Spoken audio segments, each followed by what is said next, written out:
Episode के start में हम ओक्लाहोमा सिटी के एक पार्क में गैरी नामक आदमी को देखते हैं। वो यहाँ अपनी गर्लफ्रेंड ओलिविया का वेट कर रहा होता है। तभी ओलिविया आती है और वो दोनों बात कर रहे होते हैं कि अचानक से गैरी का दिल जोर जोर से धड़कने लगता है। गैरी को हार्ट में पेन भी होने लगा था। वो शर्ट का बटन खोल के देखता है तो उसका हार्ट बहुत ही अजीब तरह से धड़क रहा था, जैसे कि अभी बाहर आ जाएगा। ओलिविया भी ये देखकर बुरी तरह घबरा गई थी और फिर अचानक ही गैरी का दिल चेस्ट फाड़ के बाहर आ जाता है, जिससे गैरी की डेथ हो गई थी और ओलिविया डर के मारे जोर जोर से चीखने लगती है।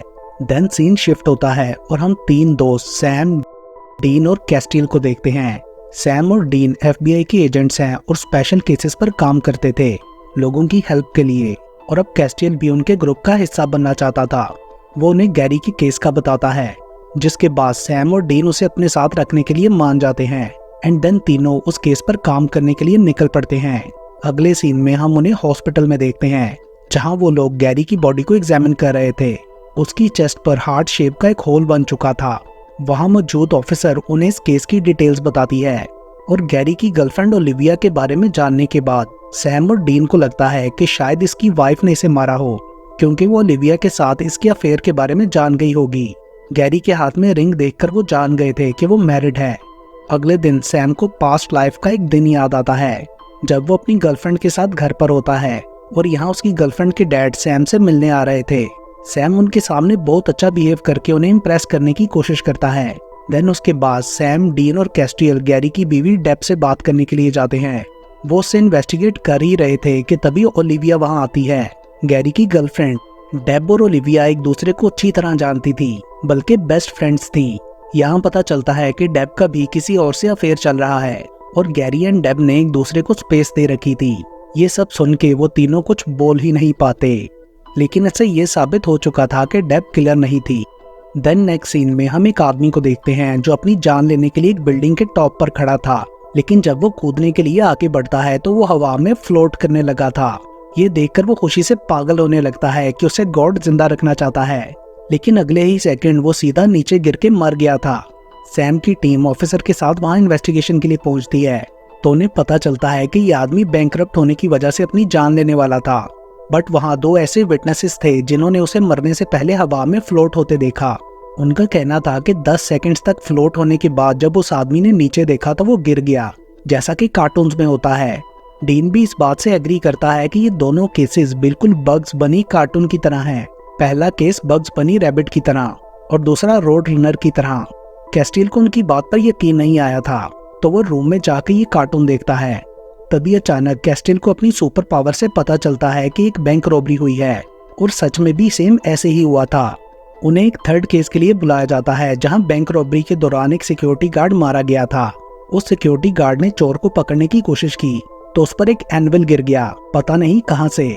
जब तक पुलिस पहुंची, चोर बहुत सा पैसा चुरा के भाग गया था।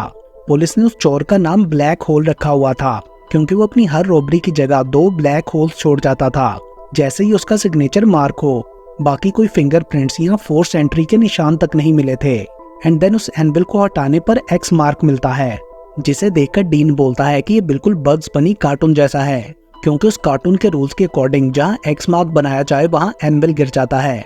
और इसी तरह अगर आप दीवार पर सर्कल बना दो तो आप उससे वॉल के अंदर जा सकते हो। और ये चोर भी इसलिए हर जगह 2 ब्लैक होल्स बनाता था, एक अंदर जाने के लिए और दूसरा बाहर आने के लिए। बट स्ट्रेंजली वो होल अब काम नहीं कर रहा था, जिस पर डीन बोलता है कि ऐसा क्यों है, मैं इसका कारण नहीं जानता। 3 डेथ्स के बाद भी वो लोग अभी तक कोई क्लू नहीं ढूंढ पाए थे कि ये सब कैसे हुआ। अगले सीन में हम डीन और कैस्टियल को एक मोटल रूम में देखते हैं। वो लोग अपनी पुरानी बातें कर रहे थे कि तभी सैम वहां इस केस की फाइल लेकर आता है जो उसे डिटेक्टिव ने दी थी। उस फाइल के थ्रू उन्हें पता चलता है कि उस ब्लैक होल वाले चोर ने बैंक से पहले एक घर में रॉबरी की थी, जो कि उस पार्क के साथ है जहां पर गैरी के साथ वो इंसिडेंट हुआ था। और ये दोनों एग्जैक्टली सेम टाइम पर हुए थे, सेम जगह सेम टाइम। इसी तरह उस बिल्डिंग से गिरने वाली आदमी की जगह भी रॉबरी प्लेस के साथ थी। और इसी तरह उस चोर ने 2 और रॉबरीज भी की थी, जहां किसी की डेथ तो नहीं हुई, मगर करीब के लोगों ने कुछ वियर्ड चीजें नोटिस की थी, जैसे कि एक लड़के का सर टकराने से 4 इंच का लंप निकल आया और एक बच्चे को अजीब सी आवाजें आई। यानी कि हर रॉबरी के 50 यार्ड एरिया में लोगों ने 5 से 10 मिनट के लिए कार्टूनिक लाइफ एक्सपीरियंस की। मतलब जितना टाइम उस चोर को रॉबरी में लगा था ब्लैक होल से अंदर जाने और वापस निकलने में, ऐसे लगता था कि जैसे वो कोई ऐसी पावर यूज कर रहा था जिससे आसपास का एरिया भी इफेक्ट हो जाता था। साथ ही उन्हें ये पता चलता है कि जिन जगहों पर रॉबरीज हुई हैं वो सब प्रॉपर्टीज ऐसे लोगों की थी जो कि सनसेट फील्ड्स रिटायरमेंट होम में रहते हैं, जिससे उन्हें लगता है कि चोर भी वही रहता होगा। एंड देन वो तीनों इन्वेस्टिगेशन के लिए रिटायरमेंट होम जाते हैं। वहाँ डॉक्टर को अपना कार्ड दिखाकर वो लोग बारी बारी उन 3 बूढ़ों से बात करते हैं जिनकी प्रॉपर्टीज में रॉबरी हुई।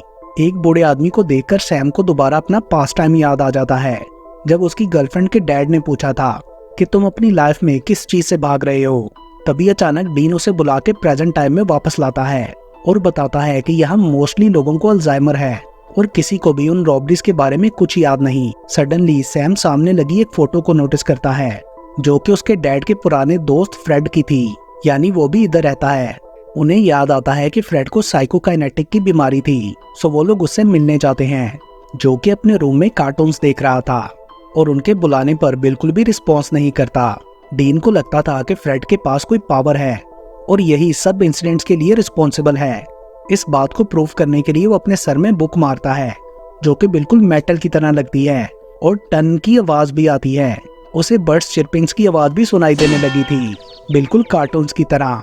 इससे वो जान गए थे कि अपनी साइकोकाइनेटिक प्रॉब्लम की वजह से फ्रेड रियलिटी को रीशेप कर सकता है। वो लोग उसकी इस पावर को खत्म करने का सोच रहे होते हैं कि तभी डॉक्टर वहां आके उन्हें भगा देता है। सो वो लोग रात में फ्रेड को वहां से छुपा के ले जाने का प्लान बनाते हैं। रात को रिटायरमेंट होम में एक लेडी की बर्थडे पार्टी चल रही होती है और फ्रेड पास बैठा टीवी देख रहा था। वो अपनी फिंगर को पॉइंट करके चैनल चेंज कर रहा था। आखिर में कार्टून चैनल पर वो रुक जाता है जहां कार्टून कैरेक्टर कैंडल ब्लो करता है तो बॉम्ब एक्सप्लोड हो जाता है। एट द सेम टाइम जब बर्थडे गर्ल कैंडल ब्लो करती है तो केक बॉम्ब की तरह फट जाता है, बट फॉर्चुनेटली कोई भी हर्ट नहीं होता क्योंकि वो जस्ट एक केक ही था। जिसके बाद एजेंट्स भी वहां पहुंच जाते हैं, लेकिन फ्रेड उधर से गायब था। डीन कैस्टियल पर गुस्सा होता है क्योंकि वो लोग उसे फ्रेड पर नजर रखने के लिए छोड़ गए थे। वो ओल्ड लेडी उन्हें देखकर बोलती है कि इस नर्स लड़की ने मेरे डायमंड्स पहने हुए हैं जो कि चोरी हो गए थे, जिस पर कैस्टियल उस लड़की के हाथ में डायमंड ब्रेसलेट देखकर बोलता है कि ये मिसेस स्टेट के डायमंड्स हैं, बट वो लड़की कहती है कि ये मुझे मेरे बॉयफ्रेंड ने दिया। सो वो लोग तुरंत से उसके बॉयफ्रेंड के घर जाते हैं, मगर वहाँ उसके बॉयफ्रेंड जेक को किसी ने गोली मार दी थी। और यहाँ हमें पता चलता है कि कैस्टियल के पास भी कोई सीक्रेट स्पेशल पावर है जिससे वो जेक को हील कर देता है। एंड देन उससे फ्रेड का पूछने पर जेक बताता है कि डॉक्टर उसे ले गया, वो फ्रेड को यूज कर रहा है। साथ ही वो बताता है कि फ्रेड कार्टून्स के साथ कोई मैजिक करता है। कुछ हफ्ते पहले जब मैं उसके रूम में गया तो मेरा पाँव दरवाजे से टकरा गया एंड देन बिल्कुल कार्टून्स की तरह वो फ्लैट हो गया एंड उसमें से कोई चीज पॉपअप हो गई। ये बात जेक ने डॉक्टर माहोनी को बताई तो उसने फ्रेड की इस एबिलिटी के साथ एक्सपेरिमेंट्स करने स्टार्ट कर दिए ताकि पता लगा सके कि फ्रेड क्या क्या कर सकता है। देन रॉबरीज का पूछने पर जेक बताता है कि हम दोनों मिलकर ये रॉबरीज करते थे, फ्रेड को अपने साथ ले जाके। वो बोलता है कि अब फ्रेड को लेकर डॉक्टर माहोनी बैंक में दोबारा अपनी लास्ट रॉबरी करने गया है क्योंकि अब तुम लोग इस केस में आ गए हो और सब जानते हो, इसलिए डॉक्टर ने इसके बाद फ्रेड को मारने का प्लान बनाया। बट जेक ऐसा नहीं चाहता था। उसने डॉक्टर को धमकी दी कि अगर तुमने फ्रेड को मारा तो मैं पुलिस को सब कुछ बता दूंगा। इसलिए डॉक्टर माहोनी ने जेक को भी मारने की कोशिश की। ये सब सुनकर वो तीनों तुरंत से बैंक जाने के लिए निकलते हैं। उन्हें ये भी समझ आ गया था कि फ्रेड नहीं जानता कि डॉक्टर माहोनी उसके साथ क्या कर रहा है। देन अगेन हमें सैम की लाइफ का पास्ट सीन दिखाया जाता है जहां उसकी गर्लफ्रेंड अपने डैड से कह रही होती है कि मैं बस सैम के साथ ही रहना चाहती हूँ क्योंकि मैं उसके साथ खुश हूँ, और उनकी ये बातें सैम भी सुन लेता है। अगले सीन में बैंक पहुंचकर डीन अंदर जाने का डिसाइड करता है और वो दोनों आसपास की गाड़ियों में फ्रेड को ढूंढने लगते हैं। डीन को करीब ही वॉल पर ब्लैक होल बना दिख जाता है जो कि अभी काम कर रहा था। उधर सैम और कैस्टियल को फ्रेड मिल जाता है जो कि गाड़ी में कार्टून देख रहा था। सैम उसे ड्रीम वर्ल्ड से जगाने की कोशिश करता है मगर वो कोई रिस्पॉन्स नहीं देता। सो कैस्टियल उसे और खुद को अपनी पावर्स के थ्रू फ्रेड के माइंड के अंदर ले जाता है, उसकी स्पिरिचुअल ड्रीम वर्ल्ड यानी कार्टूनिक लाइफ में। फ्रेड अपने ड्रीम में इस कदर खोया था कि उसे बाहर की दुनिया का कोई आइडिया नहीं होता कि उसमें क्या चल रहा है, और वो सैम से पूछता है कि तुम यहाँ कैसे और क्यों आए, जिस पर सैम उसे सारी बात एक्सप्लेन करता है। दूसरी तरफ डॉक्टर बैंक लॉकर लूट रहा था कि डीन गन लेकर उसके सर पर पहुंच जाता है। उधर फ्रेड को सैम की बातों पर यकीन नहीं आ रहा था कि ऐसा कैसे मुमकिन है। दूसरी तरफ डॉक्टर डीन से कहता है कि ये सब पैसा लेके मुझे जाने दो उसका कहना था कि जिन बूढ़े लोगों की मैं केयर करता हूँ उनके बच्चे ये सब पैसा डिजर्व नहीं करते, क्योंकि वो अपने माँ बाप को रिटायरमेंट होम में छोड़ गए, इसलिए मैं ये सब लूट रहा हूँ। एंड डीन के नाम मानने पर वो उसे धक्का देते हुए लॉकर रूम में भाग जाता है। डीन ने उस पर गोली चलाने की कोशिश की, मगर फ्रेड की पावर की वजह से वो फ्लैग में बदल जाती है।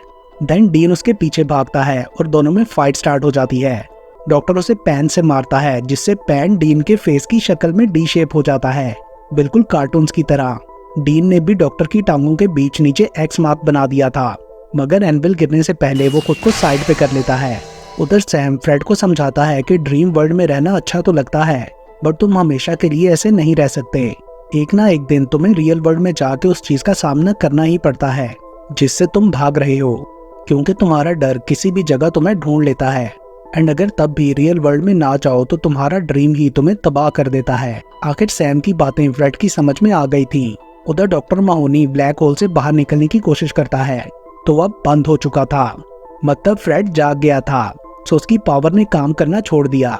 जिसके बाद डॉक्टर डीन पर गन पॉइंट कर लेता है, मगर तभी फ्रेड वहां पहुंचकर उसे रोक देता है और बोलता है कि अब तुम किसी को भी हर्ट नहीं कर पाओगे।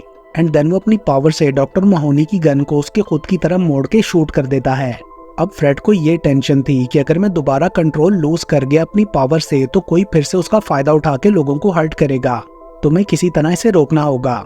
जिस पर कैस्टियल बोलता है कि इसका तरीका तो है, मगर वो तुम्हारे लिए बहुत पेनफुल होगा।